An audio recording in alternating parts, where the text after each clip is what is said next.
Ce programme vous est présenté par l'association évangélique Compassion, une œuvre missionnaire fondée en 1978 par les missionnaires Samuel et Dorothée Atzakordzian, un couple qui exerce son ministère dans une trentaine de pays du monde.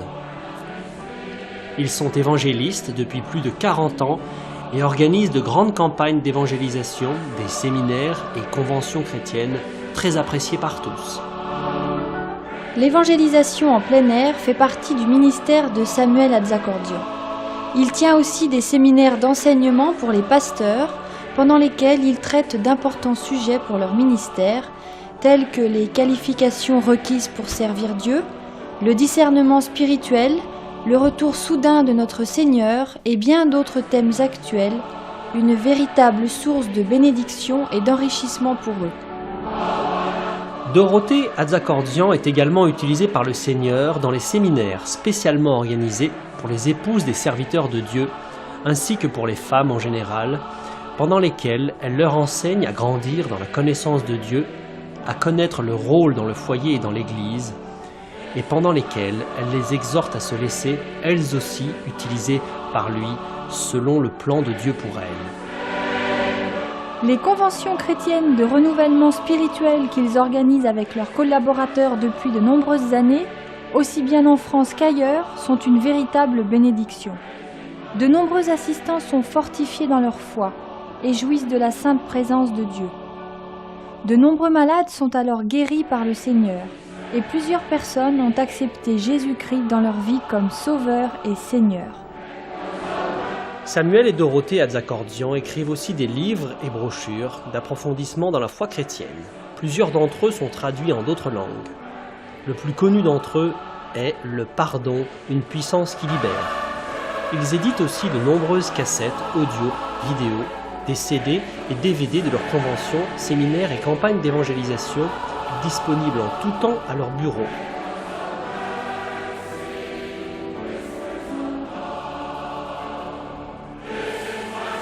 Leur site internet, très intéressant, vous permettra de mieux encore connaître leur ministère, de vous procurer régulièrement leurs messages d'édification, de lire de merveilleux témoignages d'intervention divine et aussi d'acheter en direct leurs nombreux articles. Si vous le souhaitez, une rubrique spéciale vous donne aussi la possibilité de devenir partenaire de l'œuvre Compassion, œuvre missionnaire internationale.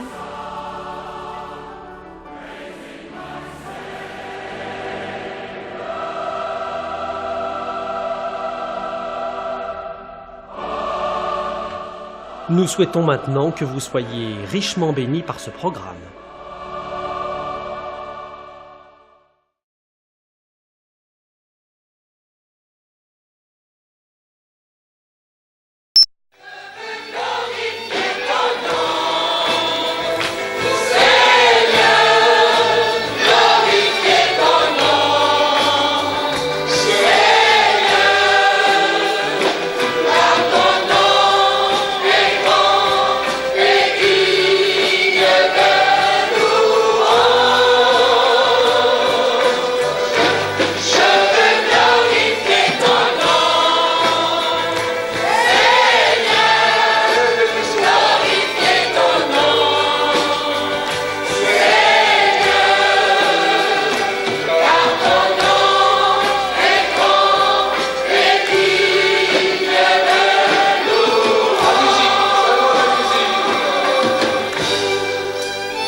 Attendre à toi, car notre foi est fondée dans ta parole seulement. Merci, et en rien d'autre. Donne-nous d'être attentifs à ta voix, Seigneur, afin de la mettre en pratique et d'être heureux dans toutes nos entreprises, et que nous puissions ainsi te glorifier et ne pas travailler en vain, mais au contraire, être utiles pour ta gloire. Amen. Et pour un grand nombre. Amen. Amen. Amen. Merci, Seigneur. Le Seigneur Jésus est là. Alléluia. Sa présence est avec nous. Nous l'avons loué, chanté, adoré, aimé de tout notre cœur. Merci Seigneur. Car il est le Rédempteur, il est le Sauveur. La parole de Dieu dit, tu adoreras le Seigneur ton Dieu et tu le serviras lui seul. Parce que Dieu seul doit être adoré. Amen. Et Jésus-Christ son Fils est Dieu manifesté en chair. Amen. Amen. Alléluia. Lui seul est venu pour nous révéler le Père et le message que le Père voulait nous confier. Et ce message, nous le trouvons dans l'Évangile. Et j'aimerais qu'on voit les 5 grandes vérités de l'Évangile. Ces 5 grandes vérités, soulignez bien, grandes vérités, car nous allons les trouver dans le verset central des Écritures et des Évangiles, dans Jean chapitre 3, verset 16, un verset que beaucoup connaissent. Et dans ce message, dans ce simple verset, il y a les 5 grandes vérités de l'Évangile. Jean chapitre 3, verset 16, mais nous allons lire à partir du verset 14 jusqu'au verset 21. Et comme Moïse éleva le serpent dans le désert, il faut de même que le Fils de l'homme soit élevé, Amen. afin que quiconque croit en lui ait la vie éternelle.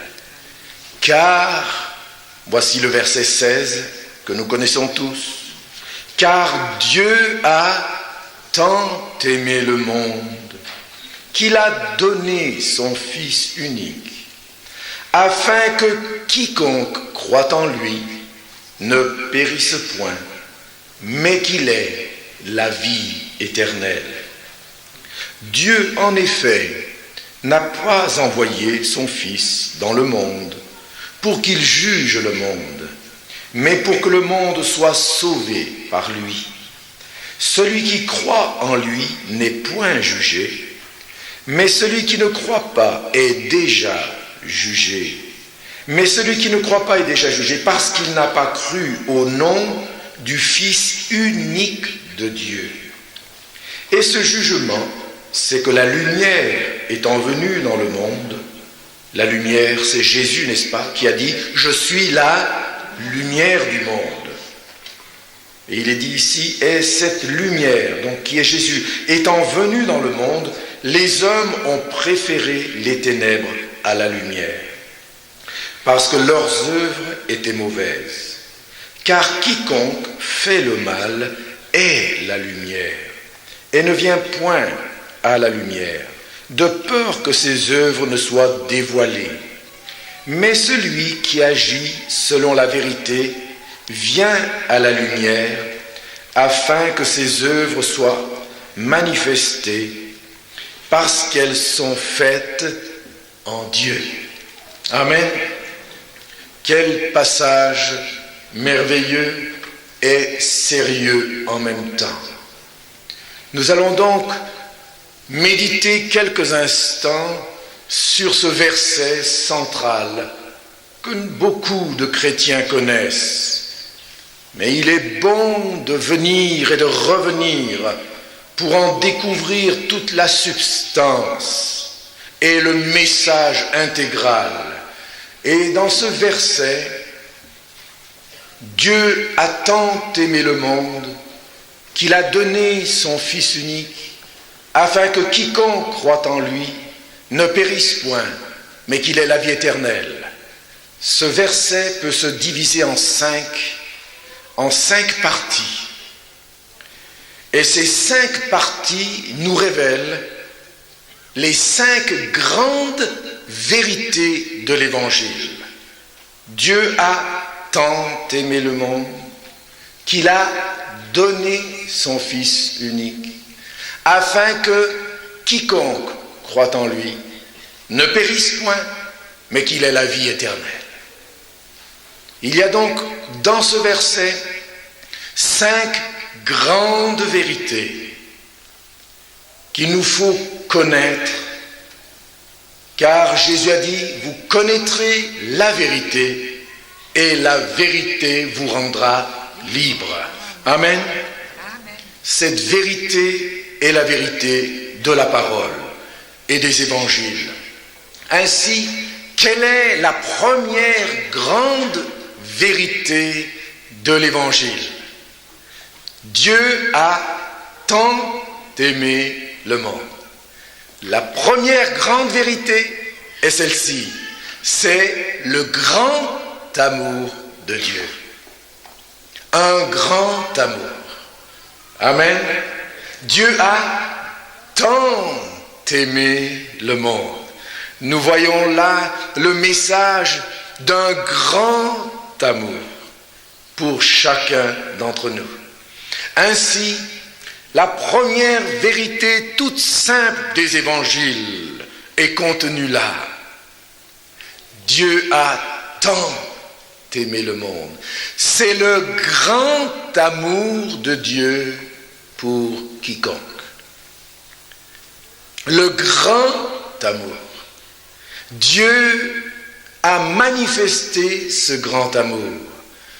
Et en cela, nous devons bien être au clair, car beaucoup de gens encore aujourd'hui doutent de l'amour de Dieu, n'est-ce pas vrai?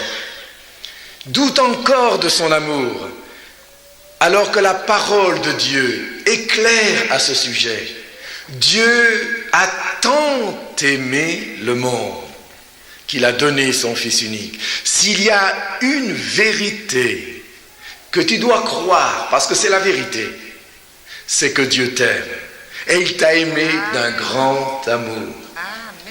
Tu peux peut-être ne pas être aimé par d'autres personnes, par tes amis. Tu as peut-être beaucoup d'ennemis, mais il y a quelqu'un qui t'aime. C'est Dieu qui a envoyé son Fils. Il t'a aimé d'un grand amour. Alléluia. Et le plus grand mensonge que quelqu'un puisse croire est de croire que Dieu ne l'aime pas. Et cependant, des multitudes de gens aujourd'hui croient ce mensonge. Comment cela est-il possible que Dieu m'aime? Avec tout ce qui m'arrive, avec toutes ces choses qui arrivent dans ce monde, est-il possible que Dieu nous aime, que Dieu m'aime? Moi, quelqu'un d'insignifiant, je ne suis rien du tout, perdu dans cette immensité du monde. Est-ce que Dieu m'aime? Allons, ne dites pas des choses qui ne sont pas vraies. Mes amis, la plus grande vérité de l'Évangile, et un jour devant Dieu, lorsque tu passeras en jugement, il y a une chose que tu ne pourras jamais lui reprocher, c'est qu'il ne t'a pas aimé. Beaucoup se préparent à dire à Dieu qu'il ne les a pas aimés. Mais je vous assure une chose, prépare-toi à être déçu là-haut. Et prépare-toi à des surprises là-haut. Dieu a tant aimé le monde. La plus grande vérité de l'Évangile, c'est que Dieu nous aime. Amen. C'est un grand amour. Et où a-t-il manifesté cet amour? Romains chapitre 5, verset 8.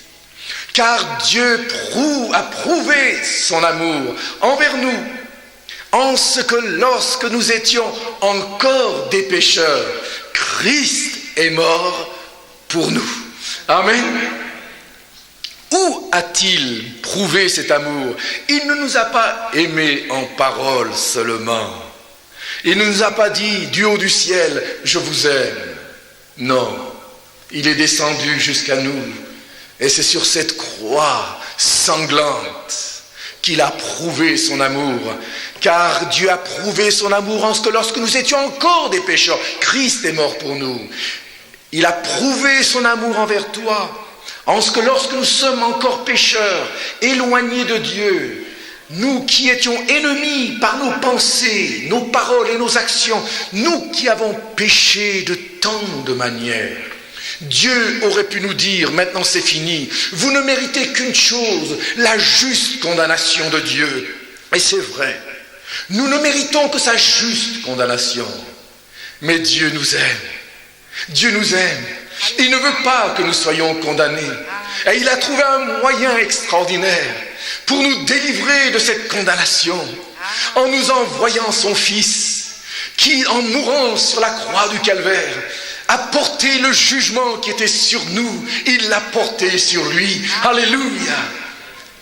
Lorsque nous étions encore ennemis de Dieu, il nous a aimés. Quel amour. Nous, on a déjà de la peine à aimer même un ami, n'est-ce pas vrai? À combien plus forte raison un ennemi? Nous sommes incapables d'aimer. Même les gens qui nous aiment, parfois, on les fait souffrir encore, n'est-ce pas vrai? Cela montre bien combien notre cœur est mauvais, combien l'homme par lui-même ne peut pas aimer. Mais la Bible nous dit que Dieu a aimé même ses ennemis. Même ses ennemis, il les a aimés. Il n'y a pas de plus grand amour que de donner sa vie pour ceux qu'on aime. Amen. Et Dieu a prouvé son amour envers toi en ce qu'il a donné sa vie pour toi. Parce que sur cette croix, lorsqu'il est mort, c'est toi qui devais être jugé. La parole de Dieu dit, le salaire du péché, Romains 6, 23, le salaire du péché, c'est la mort. Mais le don gratuit de Dieu, c'est la vie éternelle en Jésus-Christ notre Seigneur. Qu'est-ce que cela veut dire? Le salaire du péché, c'est la mort. La mort, comme certains le pensent, ce n'est pas le néant, ni l'anéantissement de la personne. Après la mort, ce n'est pas fini. Après la mort, dit la Bible, il y a le jugement. La mort, ce n'est pas l'anéantissement de ton être lorsque tu meurs, pas du tout. Selon la parole de Dieu, la mort, c'est la séparation d'avec Dieu. L'homme est séparé de Dieu à cause de ses péchés, parce qu'il est mort spirituellement. Il ne peut avoir de communion avec le Dieu saint, parce qu'il est pécheur. C'est pourquoi aucun être pécheur ne peut s'approcher du Dieu 3 fois saint. Nous ne pouvons pas faire ce que nous voulons avec Dieu. Dieu est saint. Dieu est 3 fois saint. Et nous ne pouvons pas nous approcher par nous-mêmes devant Dieu. Il nous faut nous approcher de Dieu comme Dieu le veut, comme Dieu l'a indiqué. Amen. Lorsque nous lisons l'Ancien Testament, qui est une image, une ombre des choses à venir, nous voyons combien, lorsque le peuple d'Israël avait péché, il ne pouvait pas s'approcher du Dieu 3 fois saint comme il le voulait, n'est-ce pas vrai? Il ne pouvait pas faire ce qu'il voulait. Il ne pouvait pas dire, aller vers le sacrificateur et dire, oh j'ai péché, bon ben voilà, pardonne-moi et tout ça. Vous croyez que c'était comme ça que ça marchait? Quand un Israélite avait péché, il devait y avoir un sacrifice sanglant qui devait être fait, n'est-ce pas vrai? Amen. Le sacrificateur devait prendre un animal et sacrifier cet animal à cause du péché. Pour que sa vie soit sauvée, il fallait que une autre vie soit livrée. Il fallait que la vie d'un animal soit livrée. Et pour nous, mes amis, il en est de même. Pour que notre vie soit sauvée, il fallait que la vie de l'agneau de Dieu, du Fils de Dieu, soit livrée pour nous. Amen. Sinon, il n'y a pas de pardon pour les péchés. Alors, quel amour! Dieu m'a aimé jusqu'à mourir pour moi, pécheur, rebelle. Quel amour! Dieu m'aime, bien sûr, il déteste mon péché, mais il m'aime. Il m'a aimé d'un grand amour. Alléluia.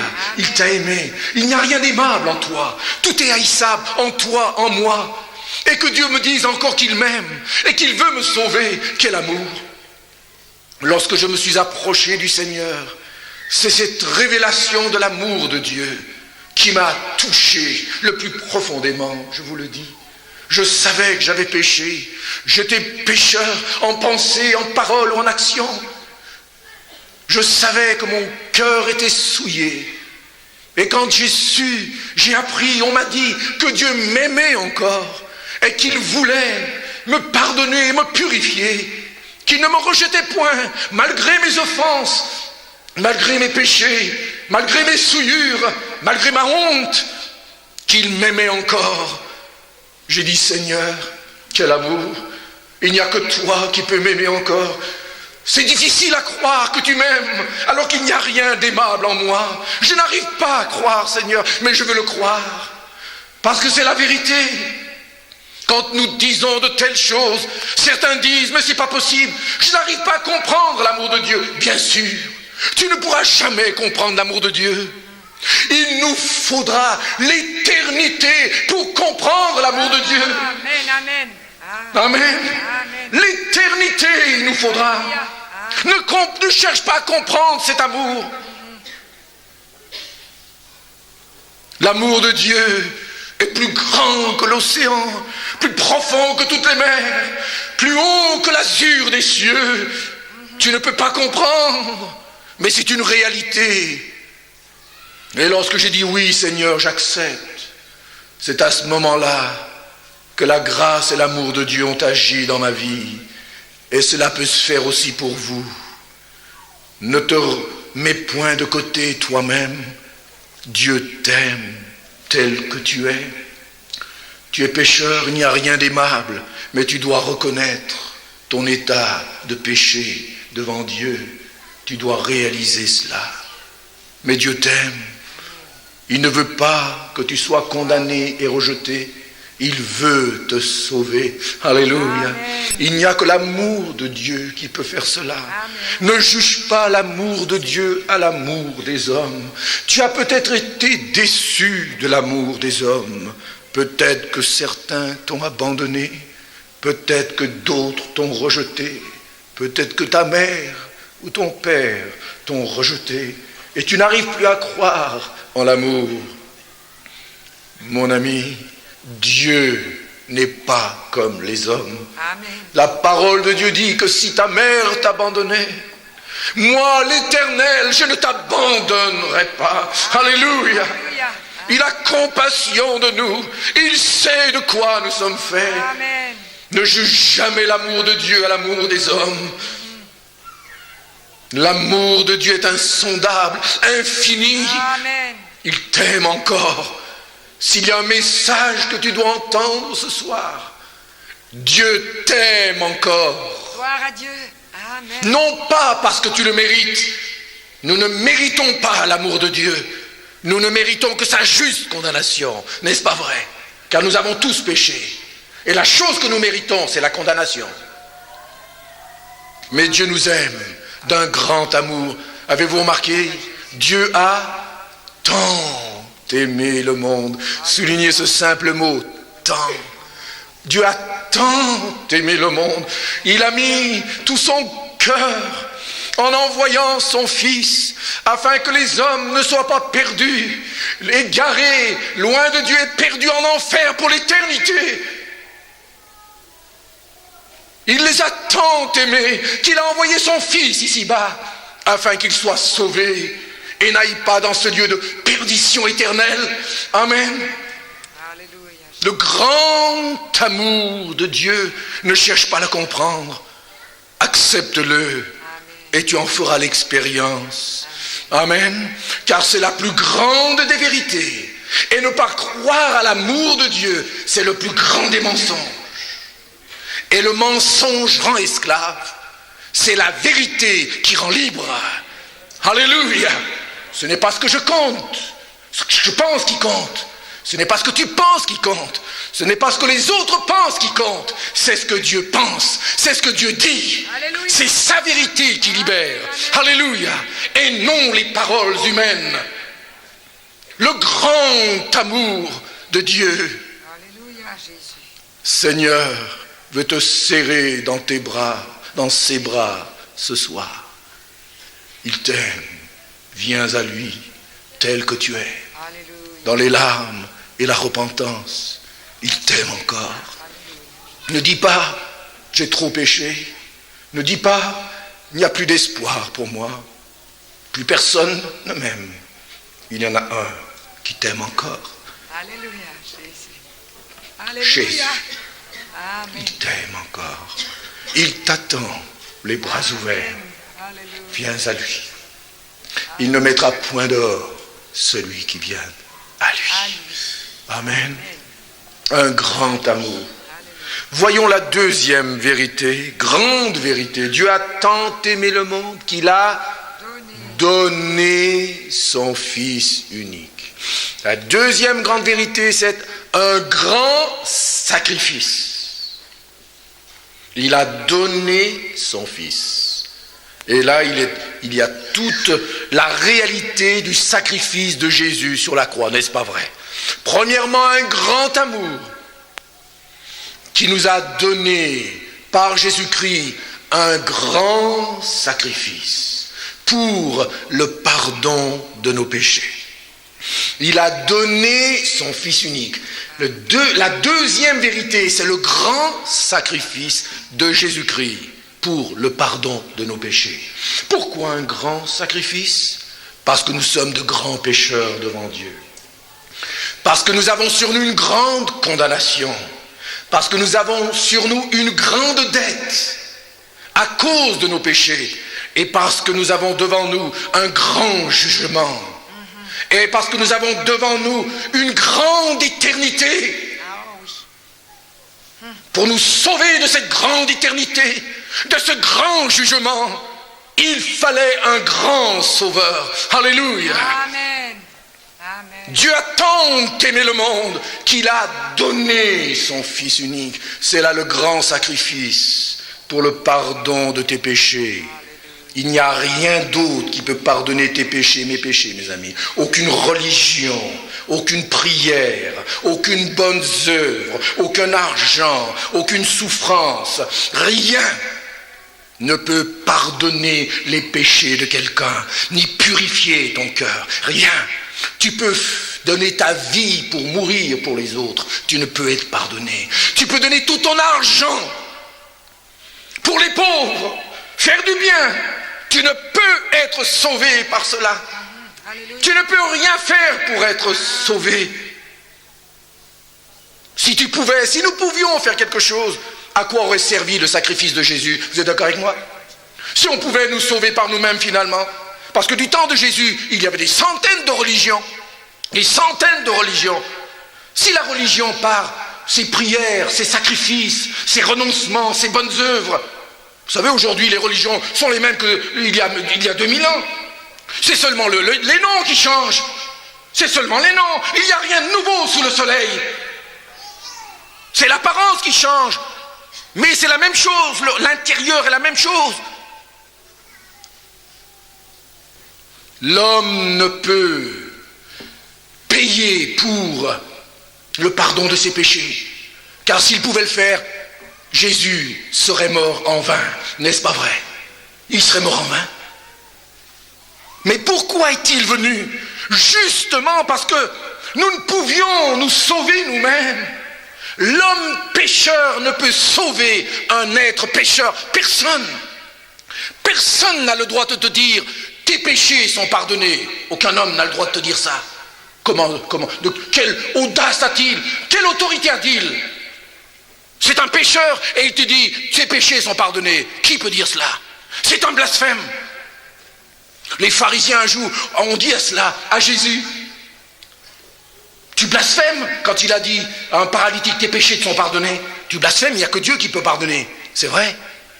Il n'y a que Dieu qui peut pardonner. Mais les pharisiens, il y a une chose qu'ils ne savaient pas, c'est que Jésus était Dieu manifesté en chair. Amen. Jésus n'était pas n'importe qui.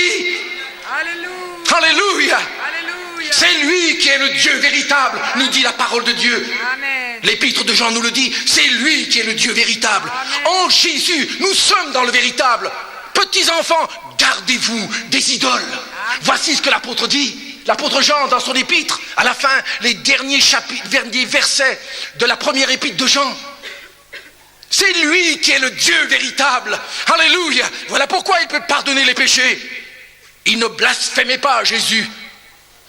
Parce que Dieu seul a l'autorité et le pouvoir de pardonner nos péchés. Amen. Amen. Alors, ne mets pas ta confiance ailleurs que dans le sacrifice de Jésus à Golgotha. Ne profane pas le sang précieux de Jésus. Nous avons été rachetés à un grand prix, nous dit la Bible, par le sang précieux de Jésus. Pour le pardon de tes péchés et de mes péchés, il fallait que Jésus meure. Car le salaire du péché, c'est la mort. Et lui a subi cette mort, ma mort, à ma place, afin que moi, je sois pardonné. L'apôtre Pierre dit ceci: Christ est mort pour nos péchés, une seule fois pour nos péchés, lui le juste pour nous injustes, afin de nous amener à Dieu. Alléluia. Jésus seul est la porte qui nous conduit dans la présence du Dieu trois fois saint. Alléluia. Amen. Il a lui-même dit: je suis la porte des brebis. Amen. Je suis le chemin, la résurrection et la vie. Je suis le chemin, la vérité et la vie. Nul ne va au Père que par moi. C'est Jésus qui a dit cela. Un grand sacrifice. Ne mets pas ta confiance dans tes sacrifices. Certains disent: puisque Jésus a souffert pour moi, pour me pardonner, moi aussi je dois souffrir pour pardonner mes péchés. C'est ce qu'on entend, c'est ce que la religion dit. Puisque Jésus a souffert pour moi, ben moi aussi je dois souffrir pour pardonner mes péchés. C'est une incompréhension totale de la parole de Dieu. Qu'est-ce que ça veut dire? Si tu dis cela, ça veut dire que Jésus, finalement, ben t'as pas souffert assez. Oui, tu as souffert, d'accord, mais c'est pas suffisant. Tes souffrances ne sont pas suffisantes, puisque moi, je dois encore souffrir. C'est un affront au sacrifice de Jésus. Et pourtant, la parole de Dieu dit: Christ a souffert une seule fois pour les péchés. Et après son offrande, il nous a sanctifiés une fois pour toutes. Alléluia. Une fois pour toutes, par son sacrifice sanglant, il nous a sanctifiés. Ça veut dire qu'il nous a purifiés totalement. Alléluia. Il a totalement payé notre dette. Si tu voulais simplement te confier en lui et accepter son sacrifice sanglant comme le seul remède pour le pardon de tes péchés. Amen. Un grand sacrifice, le seul sacrifice qui puisse pardonner nos péchés. Jean-Baptiste, quand il a vu Jésus, a dit: voici l'agneau de Dieu qui ôte le péché du monde. Il est le seul à ôter les péchés du monde. Amen. À ôter ton péché. Amen. Quelle que soit la noirceur de ton péché, la grandeur de ton péché, le nombre de tes péchés, viens. Une goutte de son sang peut te purifier et te rendre plus blanc que la neige. Viens, viens. Un grand sacrifice a été offert pour nous, grands pécheurs, qui méritons la grande condamnation de Dieu. Quel amour, quel sacrifice. Amen. Il est le seul sacrifice. N'oublie pas cela. Le seul passeport pour le ciel, c'est le sacrifice sanglant de Jésus. Amen. Il n'y a pas d'autre. Le passeport. Si tu veux un jour aller au ciel, tu dois mettre toute ta confiance dans le sang précieux de Jésus pour être pardonné, purifié de tes péchés. Sinon, il n'y a pas d'accès dans le Dieu trois fois saint. Ne te fais pas d'illusions. Ne joue pas avec ton âme pour l'éternité. La parole de Dieu est claire. Écoute et vis et reçois le pardon de Dieu et la vie éternelle. Amen. Troisième grande vérité. Dieu a tant aimé le monde qu'il a donné son Fils unique, afin que quiconque croit en lui.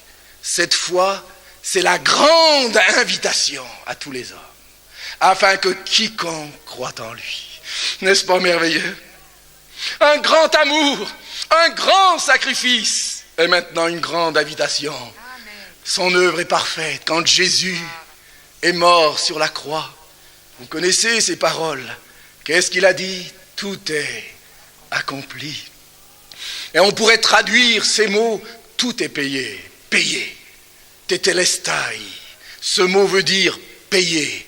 Du temps de Jésus, quand un créancier avait un débiteur et que ce débiteur venait payer, le créancier mettait sur la facture du débiteur un cachet. Tetelestai. Ça voulait dire payé. C'est fini. Tu ne me dois plus rien. C'est terminé. Tu es libre. C'est payé.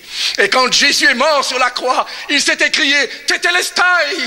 C'est payé. Tous ceux qui croient en moi, qui reçoivent le pardon de leurs péchés par le sang qui a coulé à la croix, seront pardonnés, purifiés, leur dette est remise pour l'éternité.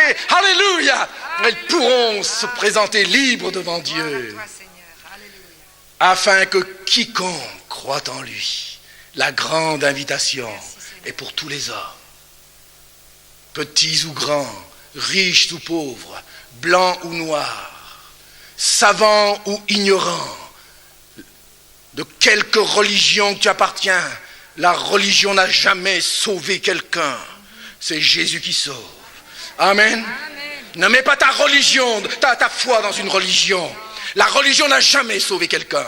Sinon Jésus n'aurait pas dû venir mourir sur la croix. Il y en avait des milliers de religions du temps de Jésus. S'il est mort, c'est parce que la religion ne peut pas sauver. Cette grande invitation est là, il t'appelle. Ne mets pas ta confiance en autre chose que dans le sacrifice sanglant de Jésus, celui qui t'a aimé jusqu'à mourir pour toi. Amen. Ne rejette pas celui qui t'aime le plus. Ne le rejette pas. Ne tourne pas le dos à celui qui a donné sa vie pour toi. Car un jour, tu auras des remords éternels. Tu diras, si j'avais su, j'ai rejeté celui qui seul m'a aimé et s'est sacrifié pour mes péchés. Malheur à moi. Malheur à moi. Mais ce sera trop tard. Il n'y a pas de purgatoire après la mort. Certains voudraient bien qu'il y ait quelque chose comme cela. Ça n'existe pas. Ça n'existe pas. C'est trop facile, cela. C'est trop facile. C'est maintenant qu'on doit se préparer pour rencontrer Dieu. Amen. Il est réservé aux hommes de mourir une seule fois, dit la parole de Dieu. Après quoi vient le jugement. C'est fini. Après la mort, c'est terminé. Ou tu es sauvé et tu vas au ciel, ou tu es perdu et tu vas en enfer. C'est une vérité que nous n'aimons pas beaucoup entendre. C'est pour cela que Jésus est venu mourir sur la croix, pour nous délivrer de tourments éternels. Amen.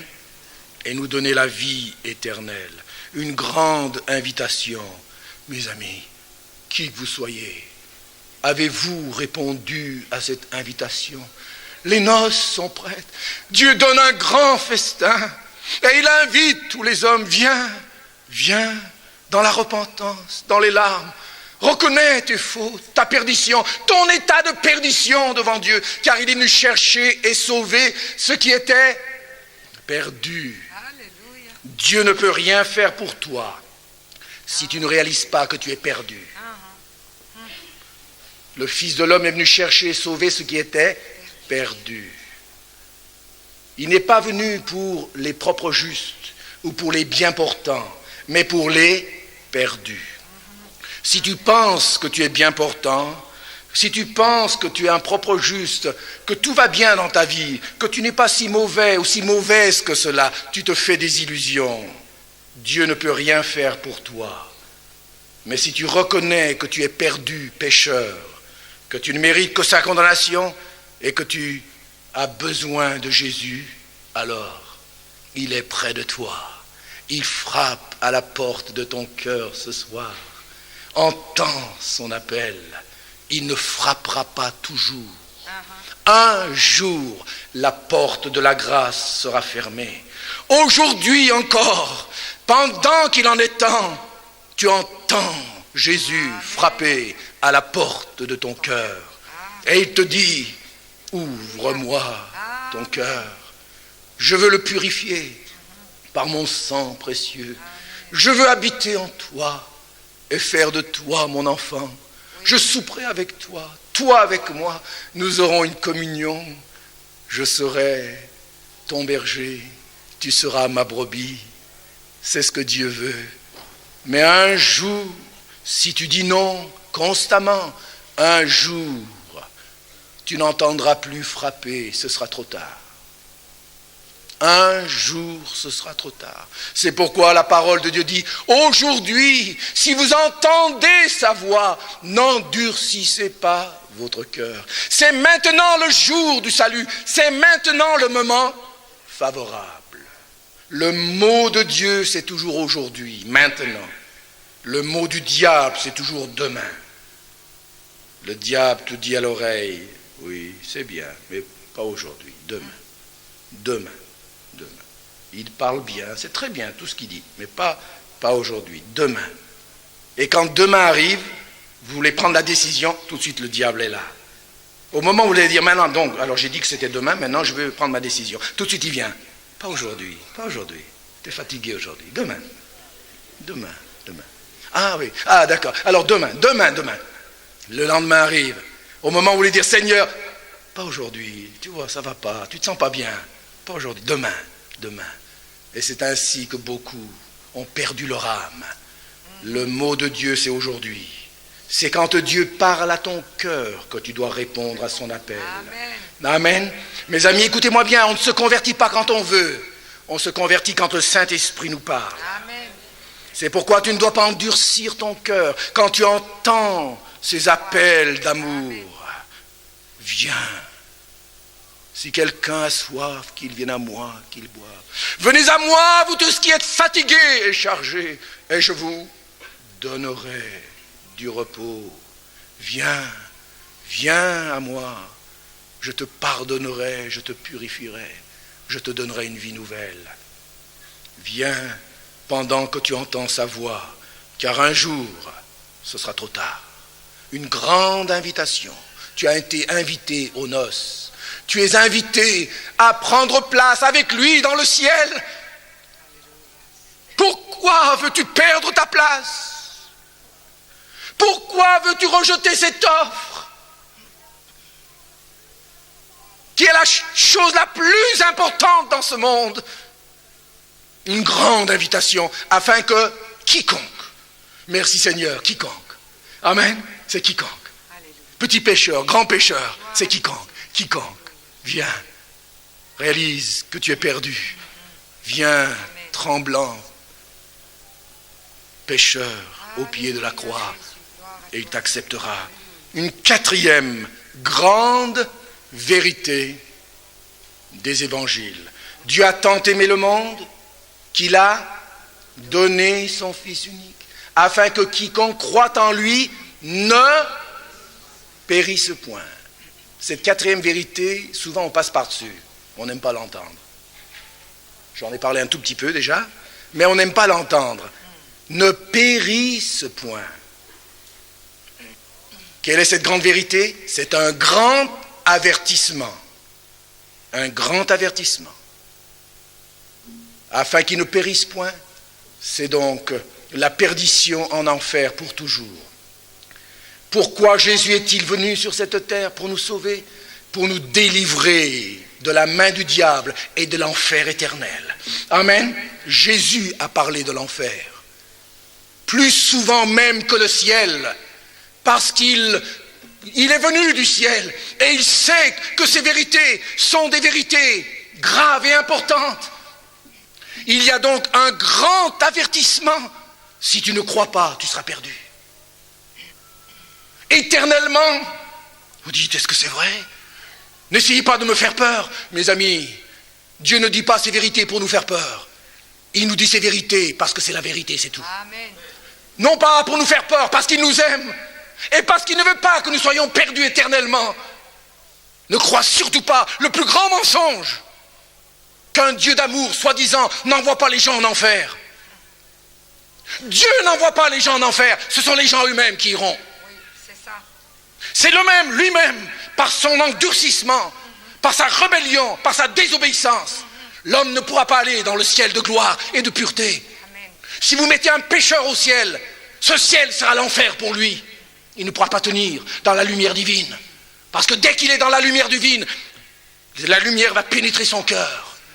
Et il va voir sa honte, son péché, sa souillure. Il aura tellement honte de ce que les autres puissent le connaître tel qu'il est. Il va dire, c'est pas ma place ici. Emmenez-moi ailleurs, emmenez-moi ailleurs. Le seul endroit où il sera un peu tranquille, Quoi qu'il sera dans les tourments éternels, ce sera en enfer, malheureusement. Là où il y a des pleurs et des grincements de dents. Vous ne pouvez pas mettre un pécheur au ciel comme cela. Il faut être préparé pour un... Le ciel est un endroit préparé pour ceux qui se sont préparés. Amen. Un grand avertissement, afin que quiconque croit en lui ne périsse point. C'est le jugement éternel, mes amis. Et quand nous lisons l'Apocalypse, nous voyons ce jugement qui est là, à la fin, les temps de feu et de soufre. C'est l'apôtre Jean, l'apôtre de l'amour. On dit, quand on aime, on ne dit pas ces choses-là. Mes amis, c'est quand on aime qu'on dit ces choses. C'est celui qui aime qui dit la vérité. C'est celui qui aime qui dit la vérité. C'est celui qui ne vous aime pas qui ne dit pas la vérité. Celui qui aime est prêt à être rejeté par les autres, mais il dit la vérité, afin que les gens ne soient pas perdus en enfer éternellement. Amen. Amen. Un grand avertissement. Fais attention, ne joue pas avec le feu. N'écoute pas ceux qui disent, oh l'enfer, ne te casse pas la tête pour ces choses-là. On va bien voir là, on discutera avec le bon Dieu, tu discuteras. La Bible dit que lorsqu'on se présentera devant lui, toute bouche sera fermée devant lui. Toute bouche. Et ta honte va paraître là-haut. La première chose que tu vas demander, sortez-moi d'ici, sortez-moi d'ici. Un pécheur ne peut pas vivre au ciel, c'est impossible. Il faut qu'il soit purifié par le sang de Jésus, régénéré par le Saint-Esprit, converti, né de nouveau par le Saint-Esprit, qu'il ait l'assurance qu'il est un enfant de Dieu. Et alors, il pourra jouir de la sainte présence de Dieu. Amen. Le ciel ne sera pas pour lui un tourment, mais une joie perpétuelle. Je termine. Une cinquième grande vérité, afin que quiconque croit en lui ne périsse point, mais qu'il ait la vie éternelle. La cinquième vérité, c'est le grand don de Dieu qui est la vie éternelle. Amen. Le grand don de Dieu, celui qui a le Fils a la vie. Éphésiens 2, 8, 9, écoutez-moi bien maintenant, je termine. La parole de Dieu dit, c'est par grâce que nous sommes sauvés, par le moyen de la foi. Cela ne vient pas de nous, c'est un don de Dieu. Ce n'est point par les œuvres afin que personne ne se glorifie. Le salut est un don gratuit. Amen. Pourquoi il est gratuit? Parce que tu ne peux pas le payer et que tu ne pourras jamais le payer. Voilà pourquoi il est gratuit. Il est gratuit, mais ça ne veut pas dire qu'il est bon marché. Attention, il y en a qui confondent gratuit et bon marché. Moi, c'est gratuit, votre histoire, c'est gratuit. Hein? C'est gratuit pour nous, mes amis. Mais ce n'est pas gratuit pour le Fils de Dieu. C'est gratuit, mais non bon marché. Amen. Il a fallu que Jésus donne sa vie. Nous avons été rachetés à un grand prix. La cinquième grande vérité, afin qu'il ait la vie éternelle. C'est le don de Dieu. C'est la réception de l'Esprit de Dieu, de Jésus-Christ en nous, comme notre Sauveur. Et c'est seulement lorsque nous avons Christ en nous, comme notre Sauveur et Seigneur, que nous sommes nés de nouveau et que nous devenons enfants de Dieu pour l'éternité et que nous sommes nés de nouveau. Alléluia!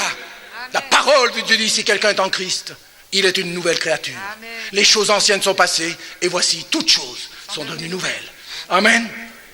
Et lorsque nous avons Jésus en nous comme un cadeau, ne cherche pas à mériter, tu ne pourras pas mériter. Tu ne peux pas payer. Le salut est un don.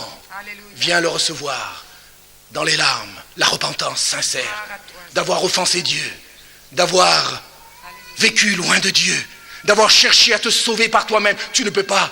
Viens recevoir ce don merveilleux gratuitement. Il l'offre, le Seigneur. Viens l'accepter tout simplement en disant, Seigneur Jésus, pardonne mes péchés. Je suis perdu. J'ai vécu loin de toi. Mon péché mérite le jugement. C'est moi qui aurais dû mourir sur la croix. Mais tu es mort à ma place. Le jugement qui était sur moi, tu l'as porté à ma place. Quel amour, Seigneur. C'est pourquoi la Bible dit, il n'y a maintenant plus de condamnation pour ceux qui sont en Jésus-Christ. Alléluia. Maintenant, le grand don de Dieu, l'as-tu accepté? La plus grande offense qu'on puisse faire à quelqu'un, c'est que quand il nous offre un don, on le refuse, n'est-ce pas vrai? Si quelqu'un vient, qui vous aime et vous offre un cadeau, vous dites non, j'en veux pas, qu'est-ce qu'il faut que je paye? Je veux payer ton don. Je sais pas. Qu'est-ce que ça va vous faire? Quelle offense. Vous serez profondément offensés. Vous aimez donner. Amen. Et Dieu, c'est la même chose. Il nous donne le salut parce qu'on ne pourra jamais le payer. Et dire non à ce cadeau, c'est l'offenser terriblement. Mais dire non à ce cadeau, c'est être perdu pour toujours. Parce qu'il n'y a pas d'autre moyen pour être sauvé. La salut, la vie éternelle est un don que l'on reçoit gratuitement. Ce n'est point par les œuvres, nous dit la Bible, afin que personne ne se glorifie. Amen. Alléluia. C'est pourquoi lorsque nous serons au ciel, lorsque nous lisons l'Apocalypse, tout glorifie l'agneau de Dieu. N'est-ce pas vrai? Nous voyons la multitude dans les cieux qui loue celui qui est assis sur le trône et à l'agneau. Et ils disent à l'agneau qui a été immolé, soit la gloire, la puissance et le règne. Il nous a rachetés par son sang et il a fait de nous un royaume et des sacrificateurs. Il nous a rachetés de toute tribu, de toute langue, de toute nation. Alléluia. Amen. Et maintenant nous serons devant lui pour l'éternité, pour le louer et le bénir et le servir. Alléluia. Amen. Mais tu dois recevoir le don de la vie éternelle, alléluia, sans lequel tu ne peux entrer dans la présence de Dieu. Amen, amen. Si quelqu'un est en Christ, il est une nouvelle créature. Les choses anciennes sont passées. Et voici, toutes choses sont devenues nouvelles. Une nouvelle personne pour aimer Jésus, suivre Jésus et obéir à sa parole. Non pas des commandements religieux, mais à la parole de Dieu. Alléluia. Amen. Qui demeure, cette parole demeure éternellement. Alléluia, Jésus. Amen. Tu connais les 5 grandes vérités de l'Évangile. Reçois-les. Alléluia. Accepte-les. Sois sauvé. Et vis une nouvelle vie avec le Seigneur. Amen. Et va le dire aux autres. Alléluia. Car la nuit vient où personne ne pourra travailler. Amen. Le jugement arrive. Les tourments éternels sont bientôt là. Alléluia. En un instant, nous pouvons passer du temps dans l'éternité. En un instant. C'est vrai. Sois prêt aujourd'hui. Gloire à toi, Seigneur. Ne remets pas à demain ce que tu dois faire aujourd'hui. Amen. C'est maintenant le moment favorable. Amen. C'est aujourd'hui le jour du salut. Alléluia. Ne regarde ni à gauche ni à droite, ni à tes camarades, ni à tes amis, ni à ta famille. Amen. Bon, tu seras peut-être rejeté. Ils vont te dire, mais t'as perdu la tête, t'as perdu la tête. Tous les vrais chrétiens, c'est ce qu'on leur a dit. On s'est moqué d'eux. On les a pris pour des fous. Le Seigneur Jésus lui-même, on l'a rejeté avec ses apôtres. On a dit toutes sortes de choses sur eux. Tu seras aussi rejeté, critiqué, humilié, abaissé, sali. On dira toutes sortes de choses mauvaises sur toi. Mais sois fidèle. Amen. Suis ton sauveur. Le disciple accompli sera comme son maître. Amen. Comme son maître. S'ils m'ont haï, a dit Jésus, ils te haïront aussi. Alléluia. Ne cherche pas à plaire aux hommes. Ne sois pas perdu avec les autres. Obéis à l'évangile. Amen. Il est mort pour toi. Il n'y a pas une seconde chance. Jésus ne reviendra pas une seconde fois mourir pour les péchés des hommes. Il l'a fait une fois pour toutes. Amen. Et après la mort, il n'y a pas de seconde chance. C'est maintenant ou jamais que le Seigneur nous fasse cette grâce. Amen, d'accepter ces 5 grandes vérités. Amen. D'être sauvés pour l'éternité, d'en avoir l'assurance et de pouvoir le dire aux autres. Amen. Avant qu'il ne soit trop tard. Oui. Que Dieu soit béni. Amen. Et vous donne de prendre les bonnes décisions. Amen. Avant qu'il ne soit trop tard. Amen. Amen. Courbons-nous dans la prière. Amen, amen. Quelques instants. Amen, amen. Alléluia. Alléluia. Alléluia. Merci Seigneur. Gloire à ton nom, Jésus. Alléluia, Seigneur. Merci Seigneur. Que la musique s'approche ici. Oui. Seigneur Jésus, nous sommes devant toi ce soir. Seigneur, alléluia. Tu es là et tu appelles des hommes Seigneur, et des femmes à se convertir. Oh, oui, non pas une religion morte, mais un sauveur vivant. Un sauveur vivant. Alléluia. Présent. Amen. Compatissant. Tu es là, Seigneur. Alléluia. Et tu veux sauver celui qui veut reconnaître son péché et sa perdition ce soir. Alléluia. Le Seigneur est là. Alléluia.